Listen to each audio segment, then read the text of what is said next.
Quels sont les jeux stars de Kickstarter cette semaine? Réponse tout de suite dans Kick Parade.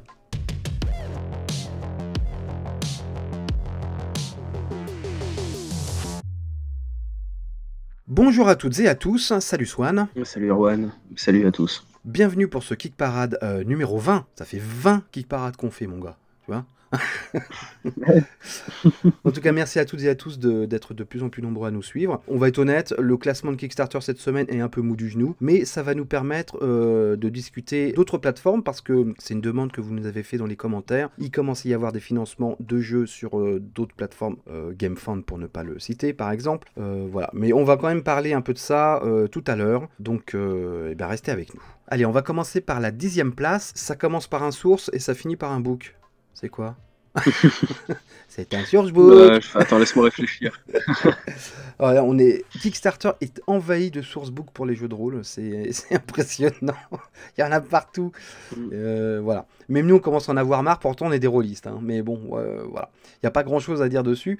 Alors là, c'est Survivalist Guide to Spelunking for D&D 5th Edition. En plus, ça a des noms, mais laisse tomber, quoi. 70 000 €, 2387 contributeurs. Il reste quelques jours avant la fin de la campagne. Il vient enfin de se hisser dans le top 10. Alors la petite particularité, c'est qu'il a été écrit par Douglas Niles. Douglas Niles, c'est un vétéran de Donjons & Dragons, puisqu'on lui doit le guide de survie en donjon pour Advanced Donjons & Dragons. Tu vois, donc ça date pas d'hier, ça date du milieu des années 80, voire du début des années 80. J'étais même pas né. Voilà. Tu vois. Et c'est surtout le co-créateur du monde Dragonlance, hein, qui est un des mondes les plus connus de Donjons & Dragons, qui a même, on va dire, été au-delà de Donjons & Dragons. Il y a eu des romans, il y a eu du jeu vidéo, j'imagine, sur Dragonlance. Donc voilà, donc c'est quand même un monsieur respecté et respectable du jeu de rôle. Et donc il est activement impliqué dans ce sourcebook, ce qui donne évidemment une caution pour toute la campagne. D'ailleurs, c'est le premier truc que tu vois sur la campagne, c'est une grande photo de lui avec son nom en gros et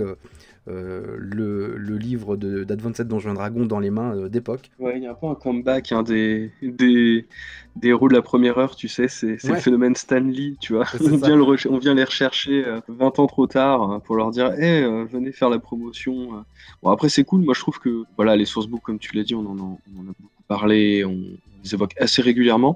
Après, la particularité de celui-ci, c'est tout ce design en noir et blanc, la mise en avant des illustrations, très etc. Parce que bah, voilà, Spelunkies, pour ceux qui ne savent pas, c'est la spéléologie, donc c'est la descente dans les cavernes.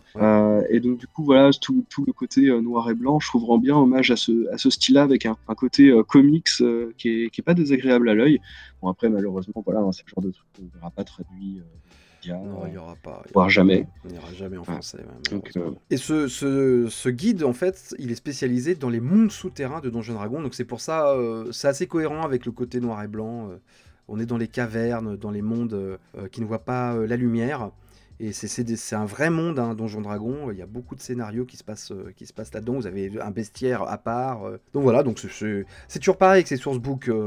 En général, ils sont bien faits, ils sont intéressants, il n'y a pas de problème. Après, il y en a vraiment beaucoup, quoi. Voilà. 9e position, Death Valley, qui en est à 48 000 €, 2630 contributeurs. Alors, il sera fini quand vous découvrirez cette émission, mais de peu. Voilà. C'est Jason Tugmeyer qui fait ça, et on avait déjà évoqué un jeu de ce monsieur, qui était Griffon Inn, qui était un petit jeu solo de taverne. Et sa spécialité à ce monsieur, c'est de créer plein de petits jeux dans des espèces de petits portefeuilles en cuir. Voilà, et il en crée tellement que tu as même un abonnement. Tu peux prendre un abonnement sur la page Kickstarter, tu payes à l'année et tu reçois tes petits jeux par courrier. Voilà. Au niveau des règles, on s'approche de quelque chose qui est assez proche du jeu Parks, qui a été publié par Matago il n'y a pas si longtemps que ça en VF. En gros, on va faire une randonnée. Ouais, très très beau jeu. Bah, le prix, ouais, c'est ça. Sous-entend que le jeu est très beau. Donc du coup, voilà, on va faire une randonnée à travers la vallée de la mort aux États-Unis, et en fonction des lieux qu'on va explorer, on va tomber sur des éléments qui vont nous rapporter des points de victoire, d'autres qui vont nous compliquer la tâche. Et en fin de compte, il va falloir essayer de survivre à travers cette longue randonnée en fonction des cartes qu'on va piocher. Certaines qu'on va mettre de côté, d'autres qu'on va pouvoir mettre devant nous pour établir notre randonnée. Et à la fin, on calcule des points. C'est vrai que c'est un jeu qui est fait pour être joué rapidement, qui prend pas beaucoup d'espace à s'installer. Mais j'ai un peu l'impression que c'est la logique de tous les jeux Oui, ce oui, créateur. c'est vraiment son concept, hein. Et c'est un tout petit jeu, hein, c'est 10 $ le jeu, hein. Allez, on passe à la 8e place, c'est Remarkable Cults and Their Followers.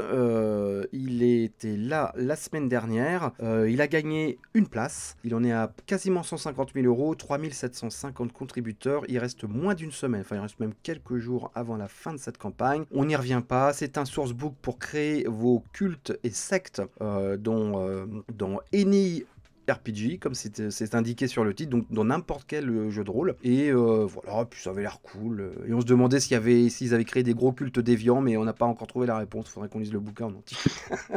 7e position, 206 000, quasiment 207 000 euros d'ailleurs. Il frôle les 4000 contributeurs. C'est le jeu de rôle Airship Campaigns, donc ce jeu de rôle où vous allez incarner des capitaines de navires volants dans un monde peuplé de créatures donc volantes entre autres, et c'est un jeu de rôle accompagné d'une pléthore de figurines absolument magnifiques en fichier STL. Je crois d'ailleurs qu'à l'origine c'est une boîte qui fait de la figurine. C'est peut-être pour ça qu'ils ont beaucoup appuyé les figurines sur cette campagne de jeu de rôle. Oui, bah, c'est ce qu'on disait la semaine dernière. C'est vrai que c'est un élément enfin, c'est un livre qui permet d'ajouter ces éléments à une campagne, notamment de Donjons et Dragons 5e édition, hein, ça se base sur ces règles-là, mais il y a finalement tous les éléments nécessaires à créer son propre univers et son propre jeu de rôle à part. Donc, enfin, moi, je disais la semaine dernière, hein, je trouve que c'est une très belle campagne. Ouais, ça donne envie, hein. Voilà, c'est un peu dommage qu'ils ne proposent les figurines qu'en STL, mais c'est vrai sinon, vu la taille et la qualité, Très cher. c'était sûr que le prix aurait augmenté de manière drastique. Voilà, il a gagné une place par rapport à la semaine dernière. 6e place, c'est une entrée. Il n'y a pas beaucoup d'entrées cette semaine, donc voilà, ça c'est une entrée. C'est Gloomier, A Night at Harlock Hall. Donc c'est la suite de Gloom, qui est un jeu d'enquête, narratif. Comment tu le sens, quoi? Eh bien même pas, parce que Gloom à la base c'était plus une espèce de jeu de pli, où en fait chaque opposant avait des personnages devant lui, et l'objectif était de tuer ces personnages à petit feu, et de faire en sorte que les personnages de l'équipe d'en face survivent. Donc après il y a eu énormément de déclinaisons, énormément d'extensions, des versions alternatives dans l'univers de Game of Thrones notamment, et là il propose donc une nouvelle extension, une big box qui permettrait de ranger toutes ces extensions, tiens.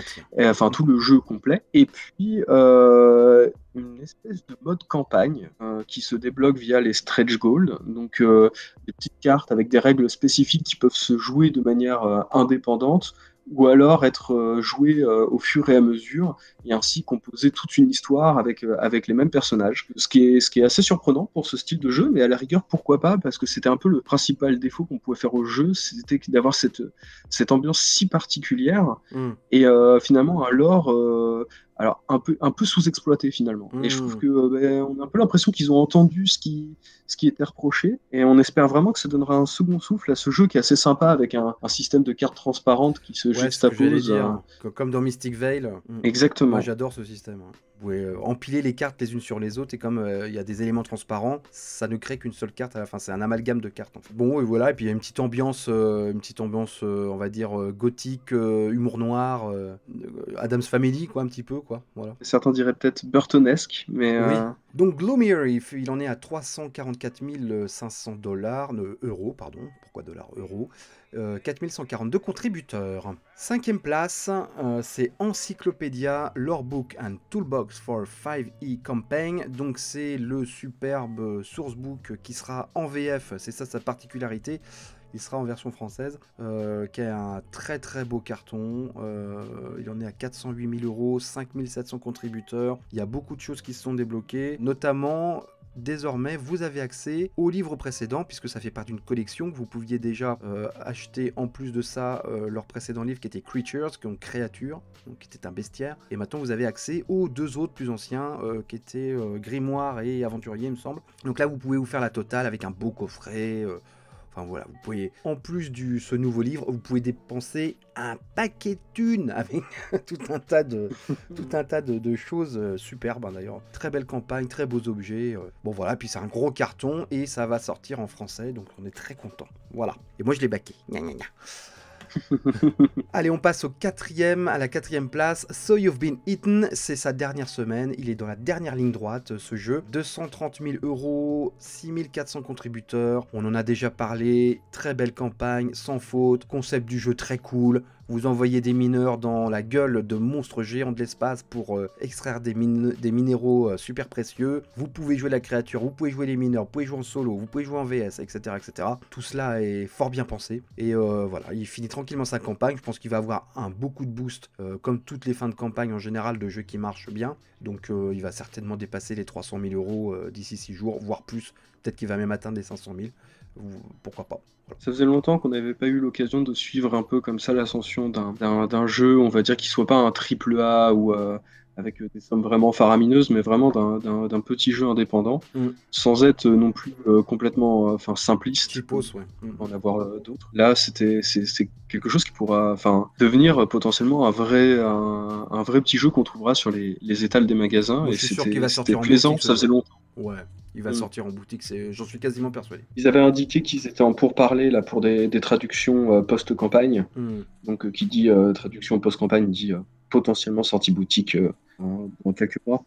Bah, si vous avez des news, n'hésitez pas à le dire en commentaire. Troisième position, on parlait de jeux un petit peu qui n'étaient pas des AAA et qui se débrouillaient très très bien. C'est le cas avec celui-là, avec Domelings, The Card Game, 332 000 euros. 6500 contributeurs, là aussi c'est sa dernière semaine, mais il a une campagne beaucoup plus courte que So You've Been Eaten, donc c'est un vrai carton, c'est vraiment un vrai succès. Donc c'est un jeu de cartes avec des petites créatures qui ressemblent à des emojis, on va dire, et vous devez adapter leur physique aux nombreuses catastrophes qui vont s'abattre sur la Terre, en attendant, et c'est la fin du jeu, la fin du monde. Voilà, donc c'est comme on l'avait dit la semaine dernière, c'est une espèce de ressucé du jeu Évolution, mais en mode plus humoristique et décontracté, on va dire. Oui, beaucoup moins lourd, c'est vraiment du jeu qui est fait pour être joué rapidement, puisque de toute façon on est limité dans le temps avec ce timer de la fin du monde qui est au-dessus de nos têtes.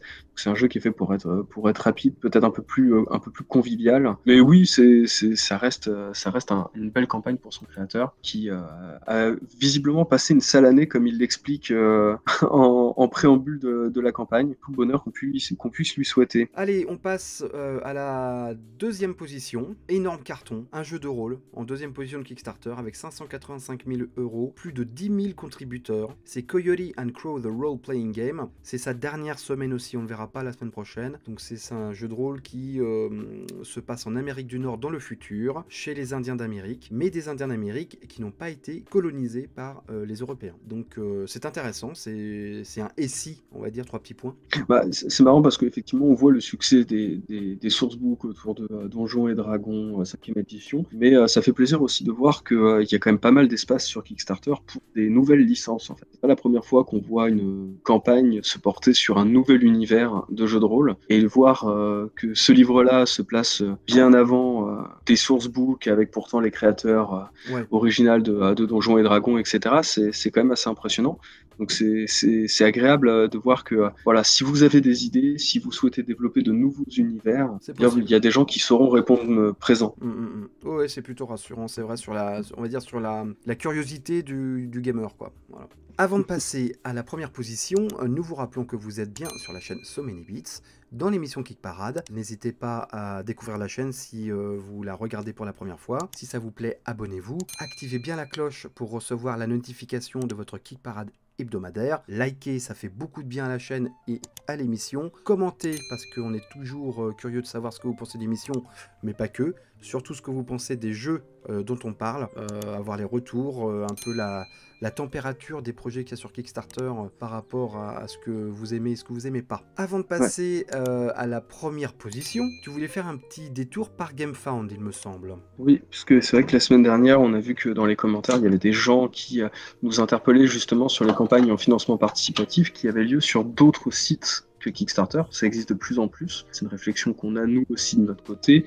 Après, à savoir, parce que ça va forcément alourdir l'émission, la longueur, etc. Donc, à vous de nous dire si vous seriez intéressé. Pour le moment, force est de constater qu'on a plus souvent affaire à des gros AAA et il n'y a pas vraiment de prise de risque sur le financement sur ce genre de plateforme. Et on peut le voir actuellement avec la campagne GameFound, là, que j'attendais avec impatience, ce qui est une nouvelle mouture pour le jeu Robinson Crusoe, qui est l'un de mes jeux préférés. Et je suis terriblement déçu. Pas de VF, mais un succès fulgurant, un prix fulgurant aussi, parce que rien que l'upgrade pack est à 85$, ce que je trouve énorme. Oui, il y a des figurines, il y a des machins, mais il n'y a même pas tout, il y a des choses qui sont ajoutées en add-on, etc. Donc pour l'instant, c'est peut-être un peu la reproche que j'ai à faire aux campagnes sur ce genre de nouveaux sites qui émergent, c'est que finalement, ils étaient sûrs d'accomplir. Enfin, y a pas de avec risque.